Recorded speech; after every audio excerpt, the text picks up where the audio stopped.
নিজের স্বার্থ হাসিলে একই করল চারু, আবারও এক হলো সোনা ও দীপা। অনুরাগের ছোঁয়ার আগামী পর্বতে ঠিক এমনটাই ঘটবে। এই পর্বের শুরুতেই দেখা যায় যে চুপি চুপি রেস্টুরেন্টে আসে চারু। এরপর সে রেস্টুরেন্টে রান্না করা দীপার এক খাবারের মধ্যে একটি ককরোচ ঢুকিয়ে দেয়।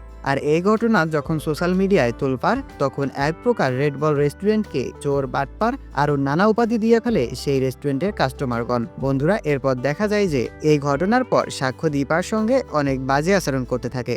আর এটা যখন সহ্য হয় না দীপার, তখন সে সেখান থেকে চলে যায়। এবং এরপরে দেখা যায় যে দীপা এক সময় ভাবে, আমরা তো রেস্টুরেন্টের ক্যামেরা ফুটেজ চেক করলেই পেয়ে যাই কে এই কাজটি করেছে।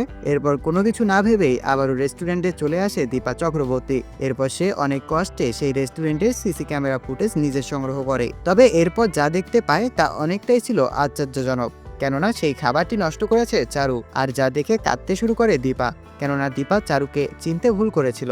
বন্ধুরা, এর পরের অংশে দেখা যাবে রেস্টুরেন্টে অলি এবং সবাই হাজির হয়। আর সবার সামনে যখন এই ক্যামেরা ফুটেজটি তুলে ধরে দীপা, তখন অলিকে বলতে দেখা যাবে, বাহ চারু বাহ, তোমার চাইতে আমার মাই ভালো ছিল, তুমি আমার মাকে ফাঁসানোর জন্য এমন কাজটি করতে পারলে।